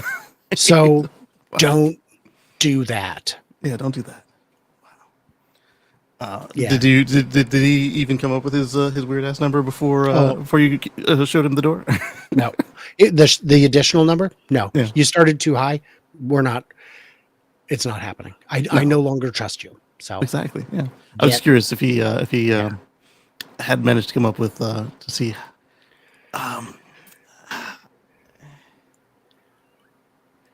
how less insulting it would be. Like oh, I've been caught. 10% less, or oh, here's the real number. But the reality is I wanted the doors done too. I mean, the doors are part of your security. Yes. And my doors, they're very old. They're 100 years old. Wow. Yeah. Wow. I assume they're 100 years old. We've seen pictures of when the house was built. Those are And the they were same there. size. They were there. Nice. Plus, part of the reason you get Windows, not just the security of it all, but is energy efficiency. So if you It's skip not. large portals, you don't get No, that. it's not because I don't have insulation. Oh, okay. Yeah, and that's the thing is he's like, "Oh, you're going to save $500 a month on your power bill." I go, "I'm not. I'm not. First of all, my power bill isn't $500 a month." So right there, you're wrong. And second of all, I don't have insulation. These Hmm. probably won't do much to lower my power bill. It'll just make the house more comfortable. Yeah, just a little bit more. A little Because bit there's more still comfortable Windows. because Yeah, there's still windows. And the reason I have no insulation is because on it's the 100 years old. it's 100. Well, that's part of it. But you just punch a hole in the wall and fill it with foam, right? Yeah, but Well, does that work with yours? the inside is lath and plaster, Oh, and the outside is an inch of concrete. oh, yeah. There's no place to do that. No, you would leave scars. You'd probably take off whole sheets of it. Mhm. So no one has ever done any of these things. Yeah, you'd have to do like sheets, and you have to do it when you're replacing the lath and plaster to drywall. Yeah, you'd probably have to do that. Yeah. Yeah, yeah. I was watching a reno of a French chateau, and it was when it rained outside, it rained inside, and yeah, Not and supposed to do that, no, it's FYI. not. It's not. And we caught up with them with 100 rooms to go. They started with 109 rooms to go, and Holy golly. yeah. I mean, 9 down. You're going to be here until you die. Oh no, they were 9 left. Started with Oh. Okay, that's yeah, not as bad. yeah. So they were almost done with the project when we caught up with them, but they it was one of the vertical shorts. So it was they skipped a lot of what happened, but they did they one of the things they did as they restored the exterior, they found stone workers to make the stone look like it belonged. They found some busts in the basement, and they had a guy fix the busts up, and then they put the windows and they had to redo the roof, like the roof had rotten. They had to, as they were taking off the hand cut slate tiles that they nailed in with copper nails, they had to redo the roof because it was rotten. And I noticed that they took the opportunity to put insulation down before they put the exterior back together. But that was a sheathing and roof off renovation. My And there's a restaurant in town, a mhm. Mexican restaurant that is, you don't realize how big a restaurant is from the outside, but it's big square footage. And Yeah. he was getting the roof redone, and the Oh. owner was visibly stressed out. And I said, "Everything okay?" He's like, "Oh, the roof being replaced. It's going over budget." I'm like, "How much is it?" And he goes, "Take a guess." I go, 40 grand. He goes, More. 175. Oh. I'm like, 175? I'd file bankruptcy. That'd be And it. that's why he was stressed. That's why he was stressed. Yeah. But if you're going to charge me $3 for extra enchilada sauce on my burrito, I don't know if you know this, but I can look up the recipe at home. Mm. So I have literally never been back because I got the bill and I was like, "You charge me $3 for extra enchilada sauce?" Hmm. Yeah, I Just for did. the sauce. Just for the extra sauce. Yeah. It Mm. was like Ah. this sweet Diablo sauce. And I looked it up. It's just enchilada sauce with some hot chili oil in it. So I Mm-hmm. have hot You did it chili again. oil Yeah. and I literally made it, put some sugar in it, and I was like, "Yep, that's it." There you go. So good luck paying off your roof, my friend. Yeah. Oh. But taking a family of 6 out to eat is Yeah. prohibitive. Yeah. I was a member of Family of Six, and we didn't go out to eat all that often for Well, reasons. I had a plan Yeah. to pay for dinner, Yeah. but didn't hit. Oh. I heard that what the two what California and Texas or something like that. Yeah. Wow. You'll note 2 states I'm not in. This is true. So My wife was like, "We need to get one," and I was like, The We didn't odds have any remain cash. zero. What I do, They do. Yeah. what I do is I say, here's the deal. We go in order of ascending age. If A hits, it's Max's. If B hits, it's Dom's. And my wife is like, no, we need to put rules on it. I'm like, stop that. We're not going to win $2. Yeah. So if if if my son gets $1 billion Yeah. and decides to do nothing to take care of me, that's my fault. Right. You should That's have made it more worth his while. Yeah. That's I no, just Or my guilted him. a reflection on my terrible parenting that Yeah. my son would be like, haha, Didn't feel worth it. Yeah. I'm out of here, old man. Yeah. Screw you, old man. Yeah. I'm gonna spend a half of this just making your life miserable. On hookers and Oh. blow. Well, at least he'd be having fun. Just imagine spending it on revenge. Oh. Yeah. Just buying the houses around you to play loud music at night. Well, you didn't even rate revenge. Ah. Yeah, that'd be bad on you. Like, you either want them to want to take care of you, or to, like you said, to be worth the revenge. And if you couldn't do either, then yeah, that does reflect on your parenting. I saw a fun meme once where the person posted, "Here's the rules that I put on my daughter," and yes, she is 18. And the response was, "Wow, those look just like the rules she's going to put on you when you're too old to be on your own." She won't be talking to him for that by then. To reflect. Sure. Yeah. Wow. I would put you in a cheap home, but I'd rather let the state do it worse. Right. Wow. We saw a video. Hey, if anybody's in the chat, Yeah. you're welcome to bring up topics or questions. We are just hanging out We are. We had here on Andrews was Kacey in on. Friend. Yeah, and friend. We saw a viral video where it had been misattributed. The child actually had some mental issues, but it had been labeled that we took their phone away and this teenager destroyed the home, and it was wow. Stone countertops were broken, toilets were like the bowl was like crashed, shattered, yeah, and then like the parts that really tugged at my heartstrings were the baby equipment for the baby sibling upturned. I'm like, that's not safe. And then they got to the mother's bedroom, and they'd even smashed the work provided laptop and screen. And like you could hear in her voice, "These aren't even mine. This belongs to the job." And like I was like, I don't even know how I would explain that to the job. Like, hey, it wasn't stolen or anything, but this child of mine has destroyed your equipment that I used to make money for you, that you used to pay me back. Yeah. So I've seen situations like that, both in videos, but in people's lives that I know. And it's often a combination of things, one of them being some sort of underlying mental illness, but often the second is drugs. Because when you combine those two things, it's a dangerous, ugly combination. Yeah, and that's what one of the comments had mentioned, is that it looked as if you took away his vice, substance vice. Yeah, even though it was just the phone, is what the caption was. We don't know the real story, since we found out later the caption was not accurate. But very, I've had some bad days where I've, but nothing like that, of course. Yeah. But I don't know.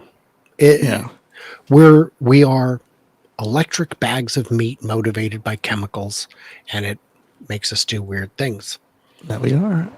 We do have e-car ebooks saying "Greeting from Arizona."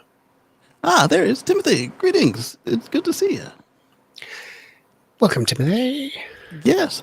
The one that I thought was pretty cool. I've got my battery system here is the EcoFlow Delta Pro. Oh. And I don't know which model that is, but EcoFlow is well regarded. They are. They're pricier than I would go for if I were to do this again today. Yes. They're not at the top of the heap, because they're what, Taiwanese or Chinese or something, and they're in the middle. Hmm. But you can still do DIY for cheaper, Well, but not mobile DIY, which is really nice. If we when we pull up stakes, we can just unplug it from the panel and take it with us. The new system, thankfully, they have a combiner kit that I can just take the stack I've got today, plug hmm. both halves of it into this combiner, and it will take up one of the 3 slots for the new system. So I don't have to start from scratch, which is really nice, and also keeps me from going DIY at this point because I've already got a third of a system ready to go. They have for the new system, they've got it looks like it takes up one of the 3 ports where you can charge on solar and charge an EV. It looked like they only have the J1772, but I didn't go to their site. I was only watching the videos people were putting out, and these were all like Rivian people, so they didn't have the NAX port anyway. Yeah, but I could use an Yeah. adapter. I could use an adapter if it came to this. Because I don't know of equipment other than charging cables that have NACs. Yeah, and they're usually the ones that do. Is like, hey, it wasn't that much more of a cost for us to put this other end on it, and you just pick which one you want, and then eventually they'll switch to NAX. So I also got to interview the CEO of a company called Electrify, which is Okay. a DC fast charging company. Yeah. They deployed their first public DC fast charger in April of 2024. Oh, nice. Yeah. So how many locations do they have today operating? I guess either 10 or 100. 40. Okay, right in the middle. By the end of the year, they expect to have 120. Nice. And part of the reason is, and some of this is a mild speculation because I've been putting the pieces together, is he brings in investors from India. Oh, okay. They pay half the cost. He owns the other half. It's 50-50, right? Okay. Oh, this is all in Nepal too? Yeah. This Okay, is okay. Nepal. Oh, yeah. Oh, that's great then. Gold rush. But Yeah. here's the deal. So that means as quick as he can come up, India's a very big country, right? Yes. Where is he coming up with his half? Oh, from the charging revenue? It's not enough yet, but it is. It's a sum. No. Yeah. If you build a charger in an area that does not have one within 3 kilometers, Oh, they have the government grants. will Nice. pay. The government will pay for your transformers and your lines, which is Okay. about half the cost. Yeah. So he's getting his half just covered. And Between the fees and the government. Wow. yeah, so Nice. That's a good deal. And then the rest of it comes from India. yeah. Suspected spam. Well, I don't want to talk to them. Suspected spam. I got a call from them too. Oh, I didn't. I also didn't pick up. Who knows? It might be something. they might know us. So speaking of charging stations,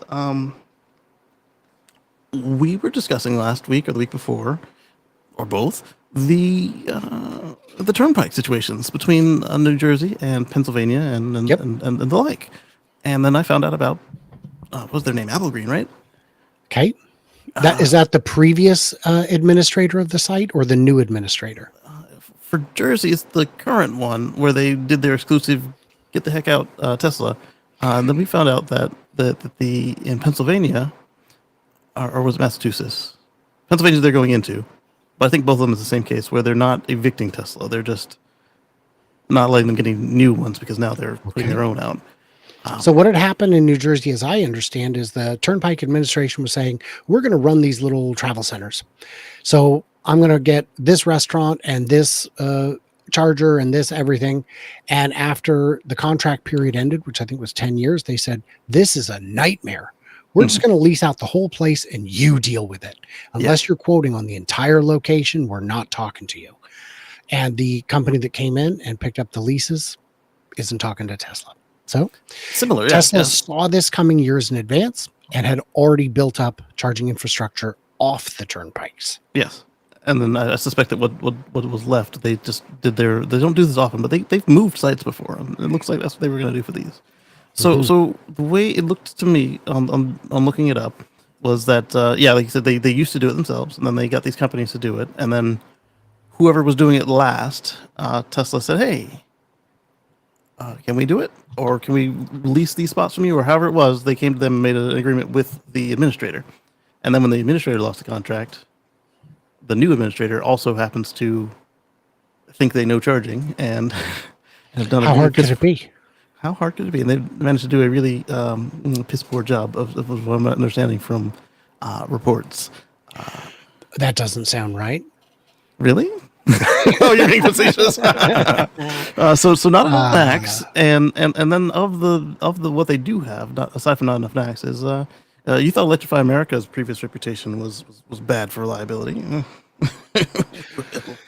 We can one up it.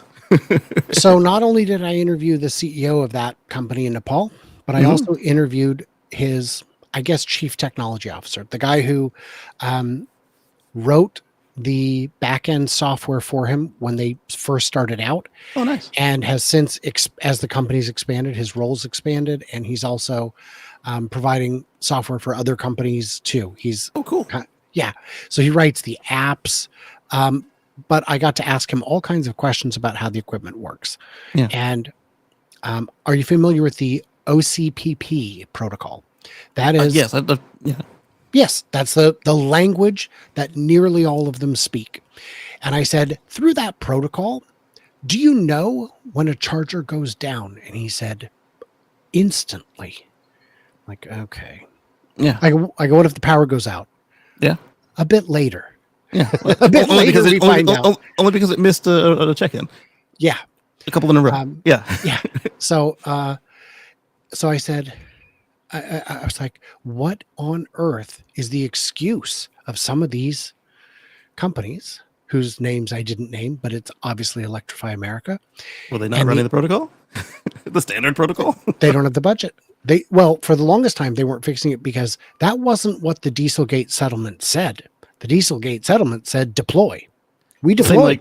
Same like the old style charge point level 2s where we put them in and it's not our job to maintain them. We can, but they're not paying us to. Ridiculous. There's a company in Oregon that I talked with who had installed level 2 chargers for an apartment complex. And you would have to pay some monthly fee to have access to them. And I think it was that you had to pay a fee, but then you also had to pay at the handle. And I asked, what do you charge the building? He goes, we, charge, whatever to put them in. And then we don't charge them anything for 3 years. I'm like, well, what do you do after 3 years? We charge them. Oh, My friend, we charge them. We charge a monthly maintenance fee. And I was like, you're taking a fat markup, and oh gosh, you got everybody by the curlies on this one, my friend. Yeah, especially since now I got people who rely on it. Oh yeah, you're tethered to it. Well, and if everyone revolts and says we don't want them, well, those are parking spots. There's not very many in the building. Yeah. It was breathtaking. It was a brand new building, and for a pretty nice 2-bedroom apartment, it was like $2,500. See if that's from paper towels. I'm sorry. In this building, which was in Oregon, not terribly central to anything. Yeah. For a pretty nice 2-bedroom on like the 3rd floor was $2,500. Oh, per month. I was like, yeah, of course. And I was like, more than my mortgage. Right, more than my mortgage. You got a bigger house than me. Yeah. Wow. Yeah, but people were already moving in. Yeah. It's like, all right, well, I guess that's what things cost now. They do. I was I mean, the apartment that we ended up renting was more than our mortgage, but we got it on special, and it was only a little bit more. But there were some places that were only a little bit nicer. They were like triple my mortgage. I was like, no, not at all. There was a conversation yesterday on X where somebody had reposted something from, I don't remember which politician or pundit or whatever. Oh, that's what it was. A study that finds that 40% of young people would embrace socialism. And I said, look, I get it. the cost of education, housing, and healthcare has exploded beyond inflation to a point where Yeah. many of these people feel hopeless and like the system has completely failed them.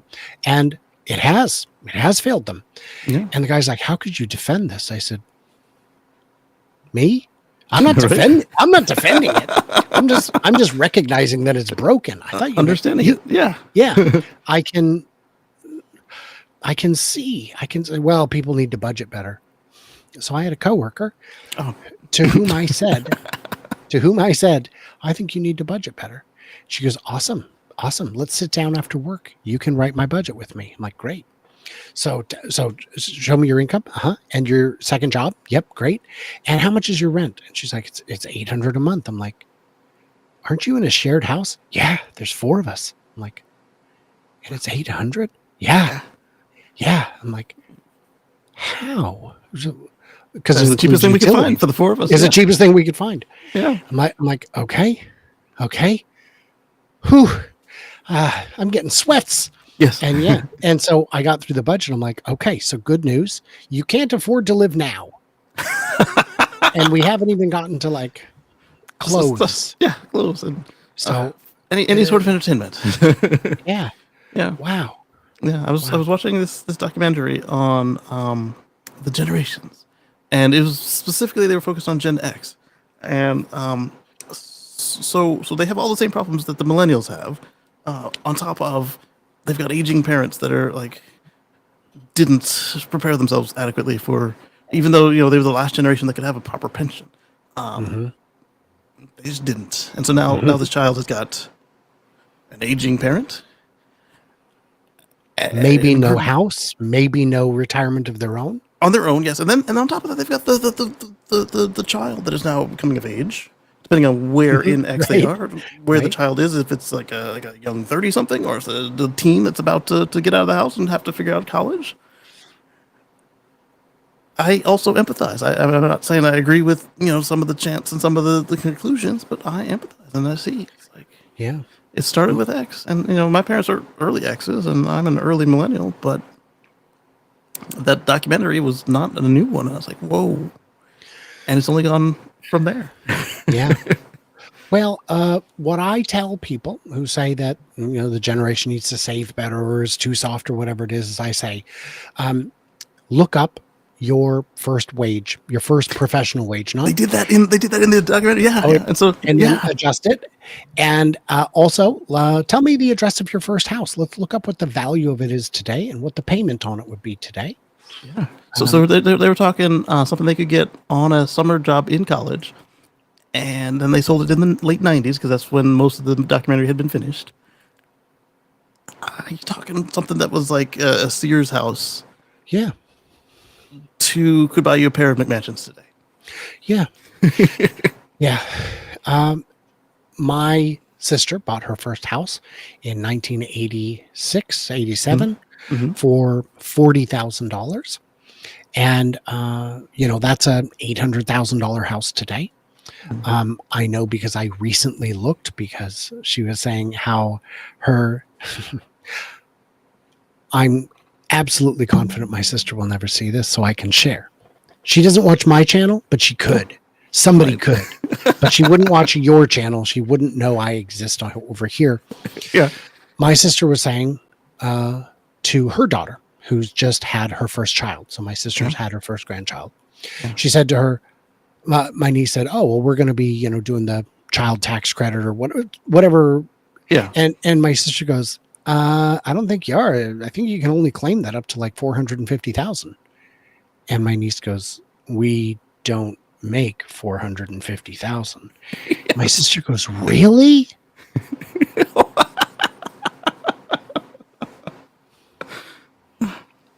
Yeah. Okay. Yeah. Like I just can't wrap my head around what is the smallest number I can think of. So what could it cost, Michael? It's a banana, $10. Yeah. Yeah. Oh man, there was this article where the guy was complaining at these folks fresh out of college expecting to make $100,000 a year, And yeah, it sounds like a lot of money, but when you look at, they've gone to school all this time, and you look at, the prevailing wage for their industry, and okay, maybe they don't start out with six figures, but they don't start out at 40 grand either, like you're trying to do to them. That won't cover the student loans. So, So my first job out of college, they hired me for $1,600 a month, and I was like, "That's pretty." I'm like, "That's kind of okay," and they said, "But you can also get commissions." oh, A lot nice. of people, yeah, you can also get commissions. Yeah. So I get there, and the first thing I discover is that I replaced two people, each of whom made $2,500. Oh, So I'm doing plus commissions. $5,000 of work Yeah. for $1,600. The second thing I found out is that nobody makes commissions. The only way you make commission is by selling literally dead inventory that we have taking up space in the warehouse.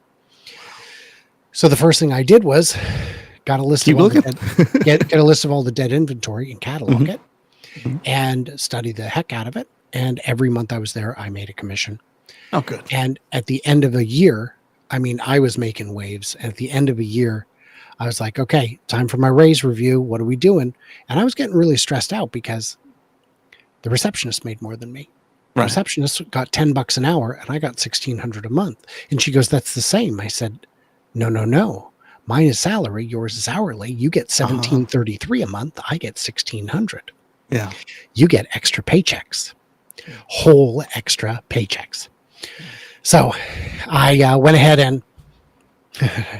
and like this new gal, I was like, because I would complain about my pay frequently because I'm dying, I'm drowning here. Yeah. And one of my coworkers was like, Brian, none of us are making any money. This is not I'm like, what are you making? She's like, 2,500, same as you. I'm like, holy smokes, jack about nothing, and you make way more than me. Yeah. More than double. Yeah. Wow. And you don't have to do the commissions. Right. Yeah. And so, at the end of the year, I went into the boss. I'm like, it's time. It's time. You gotta do it. Yeah. And he goes, I know what you're thinking, but in a corporate environment, a raise of more than 2% is just not prudent. I was like, okay, all right. And I went back to my boss, my manager, and said, how do I put in my 2-week notice? And he goes, I thought you were here for life. I said, me too. So did I. That was my plan. Yeah. So I'm a scoot. Yeah. He's like, well, so the other manager calls me back in because everybody was like, you can't let him go. Yeah. And he's like, so do you have a plan? I'm like, yeah, I already took another job. Yeah. He's like, well, what? I go, mortgages.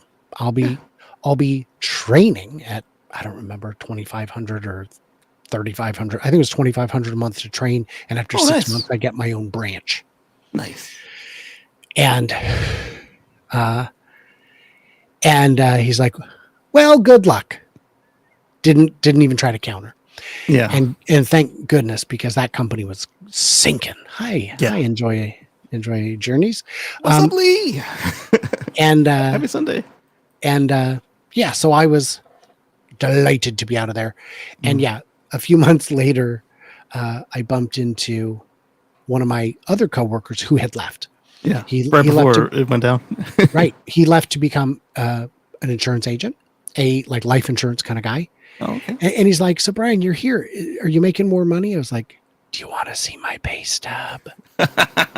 And it was that 2-week pay period happened to be $11,000. Nice. Those were pretty good days for Brian. Good days indeed. Yeah. So I get the young folks wanting to have a livable wage and to be able to cover their school expenses and everything. It's just it's not asking much. They want the world handed to them. I don't recall anyone ever saying that. I think they just want not very many of them said that. Yeah, they want the kind of opportunities that some people have enjoyed, that some people assumed were normal, typical. Right. And it's not just young people. I've seen senior citizens who saved their whole lives just to go dead broke when they get sick. Yes. And that's if that doesn't outrage you, I mean, I don't know what to tell you. So I was listening to a guy who was explaining in a particular country the expat situation. He said, "Hey, the stuff looks cheaper here, but it's not actually. And if you do attempt this, you will go broke, and you'll either die here, a pauper, or you will come going back to your place of origin and trying to start over in your waning years with nothing." And then he gave us Which like country? this one was Thailand, but it would have worked in others as well. He gave us like 20 examples, and I was like, wow. Of, of people who went there to retire, and then it Did not succeed. did not succeed. Yeah. One guy hadn't yet completely failed out, but he missed all of the milestones in his family because he couldn't afford the flights, and but he wasn't on the streets, and nobody had taken advantage of him or anything like that. But it was like the student ramen experience in his Yeah. waning years. Yeah, My concern with the idea of retiring to a foreign country where it's cheap and paradise is that tides shift. And is it still going to be cheap in 6 years, 10? Is it still going to be politically stable in 6 years or 10? Mexico City was a real magnet for gringos 5 years ago. And now they have had enough. They are done with the gringos. The bargains are gone because the gringos took them all. And the locals are not thrilled.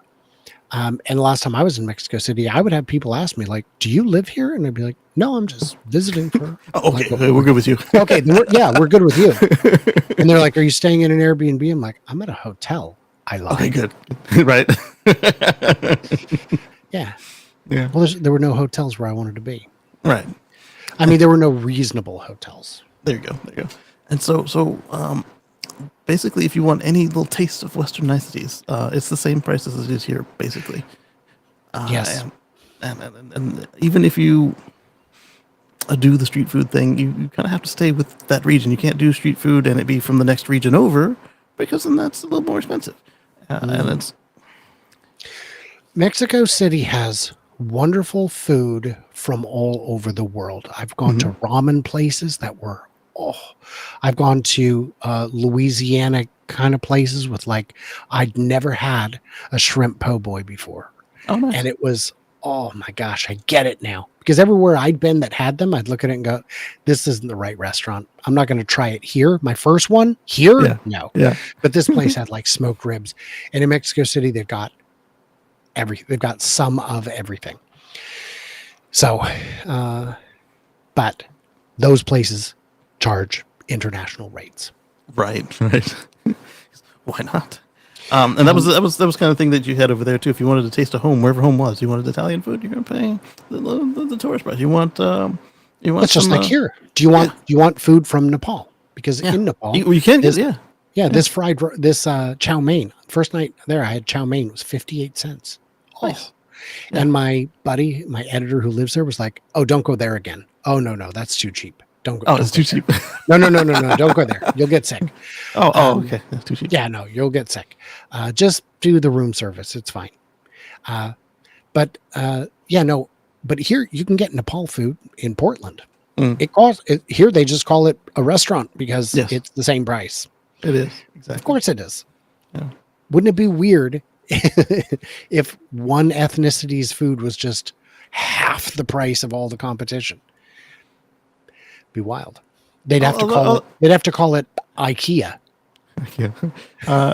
Well, their food is lower price inside the. But it's kind of a. They're expecting you to buy other stuff while you're there. Oh yeah, I guess so. And then some of the Mexican food is a little bit cheaper, but just simply because the ingredients are more attainable. And a lot of times the Mexican restaurants, at least by me, are very high volume. That too. Yeah, I forgot about they had the volume as well. That does help them. And then, so I guess the same point, some of the Asian restaurants near the schools the same way, because again, the price of the ingredients, the volume. Yeah. And broke students, yeah. And broke students. We'd love to charge more. We'd love to, but we can't because we lose all our customers. because they don't got it. Yes. So speaking of solar and charging again, I saw the Mach-E vlog. I'm not sure what their name is. I'm sorry. Patrick and Liv. Yeah, them. Yes, you knew who I was talking about. Wonderful They people. they visited a place with a SIG energy installation, and they were saying how that they could use their Mach-E to charge the house, which, as far as I can tell, only the Cybertruck and all of the GMs and some of the Ford trucks offer. And so I was trying to watch it, but I had Miss Wiggles there was complaining, and she wanted to watch music videos instead, and and then go to sleep immediately. Then I couldn't find the tab. But it was an interesting concept to me that that you could use the Mach-E to charge the house and do energy arbitrage on the tier 3 plan. So I'm looking at.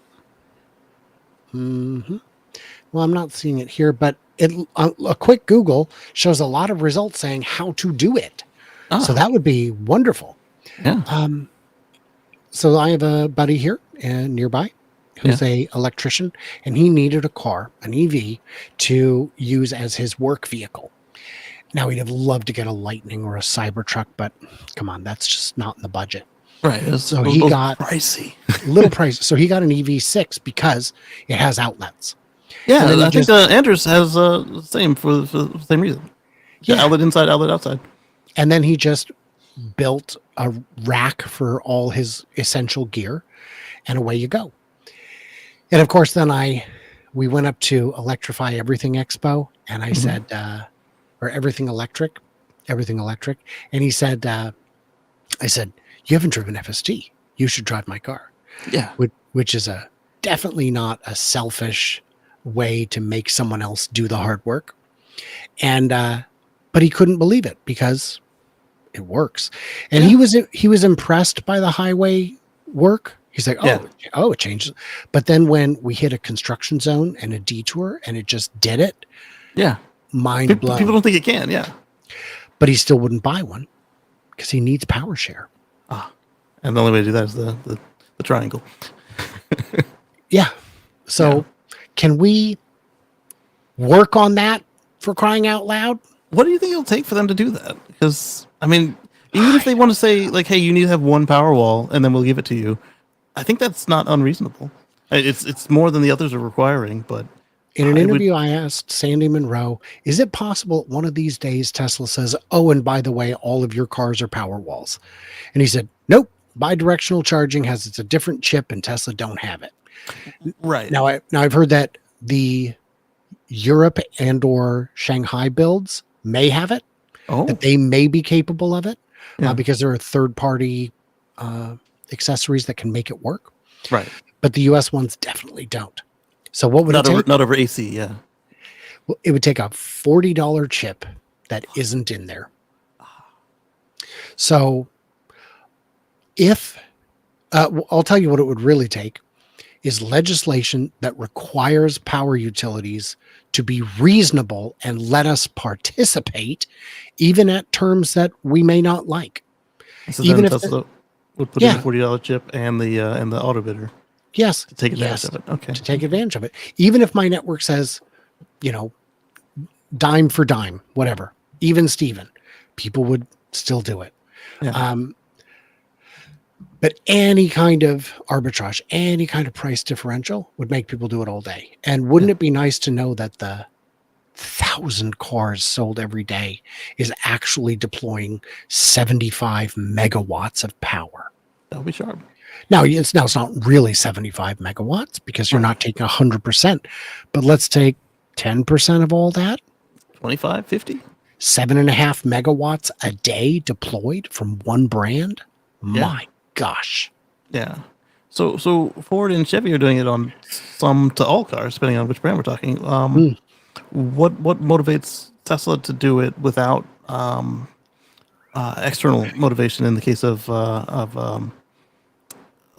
forcing the arbitrage or energy companies all deciding they want the arbitrage? I think the thing that would motivate, why did GM do it? To have a competitive advantage.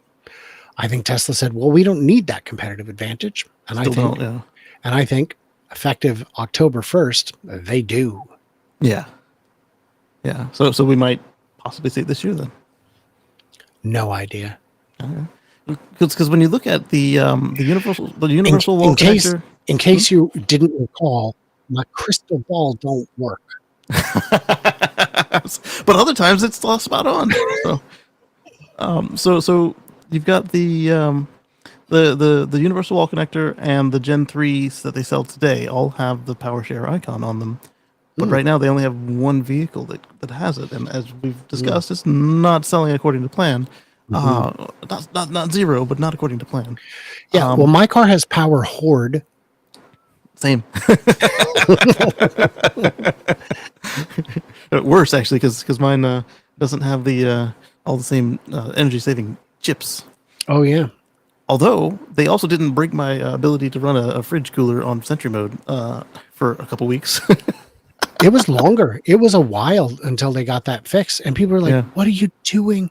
yeah, I have insulin, yeah. or just hot dogs. I have hot dogs. Don't bake them for me." At least could have put it in the release notes and had a way around it. It sounds like the new power save feature includes by default includes that other mode, but also they recognize that we want a choice in the matter. Finally, Great. have you got that one yet? Yes, I got an update that was just bug fixes today.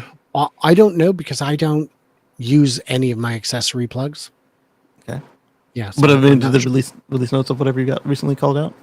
Minor fixes Oh, was okay. the last one I got.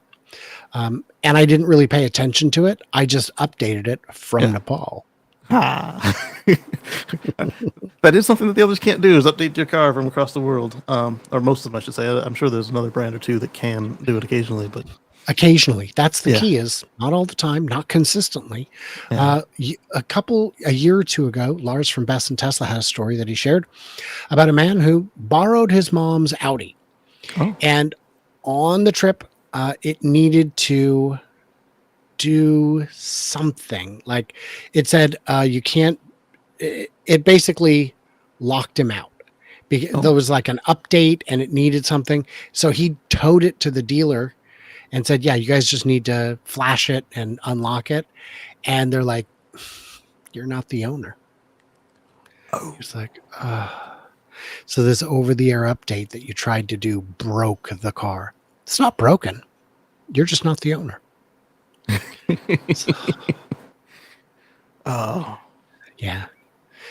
Imagine if it was a rental. Oh, By the way, when I did rent from Hertz in Austin, mm, the Model 3 had not, they'd been whoever had been renting it had been postponing the update over and over and over. yeah. And I was like, well, I'm also going to postpone it. And then when I brought it back to return it and I put it in the drop off lane, I was like, Update. now's the time, my friend. You're welcome. You've got 120 seconds to get your butt in this car and try and stop it. And I don't think they succeeded. Guys, Hertz missed the boat. They missed the boat. They They did did. not understand what they were doing. No, and they did it like right at the when everybody lost their mind and thought the cars were Yeah. appreciating assets. Well, it was the shortage. It was Yeah. during the height of the shortage. Hertz couldn't get cars from anybody, Ford or anybody. Normally, they take the leftovers. They get the cars nobody wants, the colors Yeah. people don't like, the Aztecs. Yeah. And the other manufacturers didn't have them. So, like, well, let's just get these. These are going to be hot. Well, they had some venture capitalist in there instead of a guy who knows how to run a business. His job is to pump the stock, which he did masterfully, and Yes. then jump ship Yes. like a pro. And so they didn't have a plan. Their plan was not to succeed. Their plan was Right. to drive up the stock. As all of these VC firms are. It's exhausting. Yeah. I'm only going to have a few more minutes. So Okay. if you have additional questions, I will say that I do have a couple things I wanted to chat about after Yeah. the show's over. Perfect. Same. That are coming up in the next months that I might want some guidance on. Okay. Yeah. Yeah. And for that matter, are you going to be watching the Mega Pack live stream tomorrow? I wasn't aware there was a Make a Pack live stream. I want to. It's at 8 p.m. Oh, well then, Pacific. Pacific. I'll be up. Yeah. Well, I may send you a link because a lot of the people that I would normally have on to talk about it are like, Pacific? No. I'm not coming on. I'm not coming on for a thing that starts at 11 p.m. Right.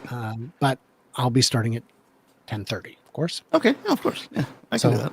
Yeah. Mark will be there. Oh, sweet. Yeah. Yeah. He enjoys my jokes. Hey, I'm going to be in Chattanooga. Are you coming? Not this year. You had an excuse last year, unless there's, I don't know, man. I don't know. What days? March. It's not until March 23rd, I think. Okay. Maybe. Yeah. Maybe. Let's you start remember, working everybody it's that way. Yeah. right around the baby's birthday. When It is right around the baby's birthday. Yeah, that's why you couldn't come last time. That is why. Yes. So I mean, I'm giving you 5 months, 6. I mean, That's not so bad. That's not so bad. No. We've got my grandmother's birthday this month, and other than that, we're pretty Okay. open. So that rules out September. Yeah, just September. But yeah, let's talk about that one. Yeah, but message me when you've got some time later today. I got a couple of things to chat about. Okay, yeah, let's wind everybody up here, and then we'll just chat, and then we'll let you roll.